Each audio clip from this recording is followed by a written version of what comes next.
So, Tim, we're going to get right into this with you. All right. Sixers mindset. We need to know what it is heading into the trade deadline. Are they 100% sold on the current version of the roster, or are they going to look to make a move?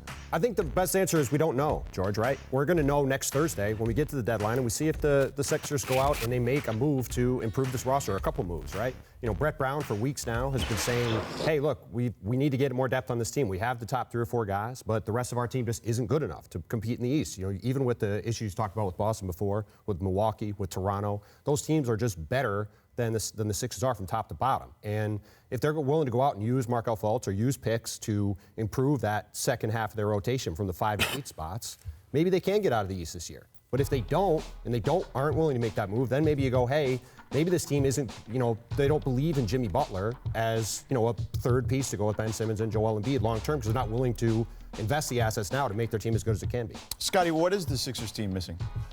Well, I think they could use a little offense, but I really like the way this team is constructed right now. I think they have some pieces that is very valuable in terms of what they can do in the East. In terms of winning a championship, I don't think that they have all those pieces yet, but they can be a very competitive team in the East. Jimmy Butler is very dominant.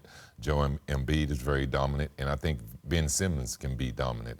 He has to shoot the ball better in terms of the postseason, but they're a team that I believe defensively can be very effective. Offensively, they're not going to put up the numbers, but I believe in winning championships through your defense, and I do believe that this team is constructed well enough that they can get to the NBA Finals. There's no question at the top half of the roster that's true. You look at Joel Embiid, you look at Jimmy Butler, you look at Ben Simmons, even J.J. Redick has become a really good team defender, right? The issue is you go to their bench, and like Landry Shamet's been great as a rookie, but he's not going to play any defense. Mike Muscala is not going to play any defense. They don't have anybody on that bench that gives them defense and athleticism. That's why Corey Brewer coming in, he's immediately playing, right? Because even though he's coming right off the street, basically, it's like, oh, hey, here's a vet that I can play that I know is going to guard, right? The first game he plays James Harden, he's guarding him on the ground, when everybody's going crazy. So that, to me, is what they need to do if they want to really be contenders, because you look at Jason Tatum, you look at Kawhi Leonard, you look at Giannis Antetokounmpo, Chris Middleton. If they're going to play these teams, they're going to have guys besides Jimmy who can guard people. But they're not a team that's built to have shooters. I mean, you look at their starting 5.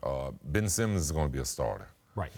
He's not going to be a great shooter. Right. And to me, I think he has to impose himself on the offensive end and do more, be more effective scoring the basketball, and be more aggressive. I know he has the all-around package that he can do things out on the basketball court, but that's not what that team needs at time from him. No, when he doesn't have the ball, he gets very passive too, which gives some problems. So last year at the buyout market trade deadline time, they added Ersan Ilyasova and Marco Bellinelli, some shooters, and Ilyasova plays pretty good defense too.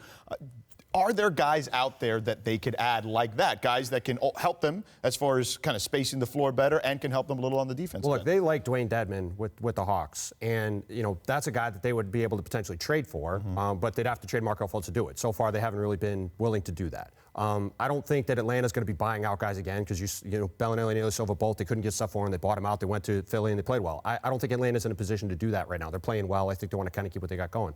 And if you look over the history of the league, George, you know this, buyout guys generally don't do much, right? Like last year went crazy. Joe Johnson went to the Hawks. He did nothing. Right. Brandon Wright went to the or went to the Rockets. Did nothing. A lot of times these guys are big name players that are at the end of their career. Tracy McGrady goes to the Spurs, right? The occasional guy works out, but it's more of an outlier, right? So like Chris Brown, Anderson with the Heat security blanket. Yeah, exactly. But to expect that those guys are going to be we're going to get these 2 guys. They're going to be big additions.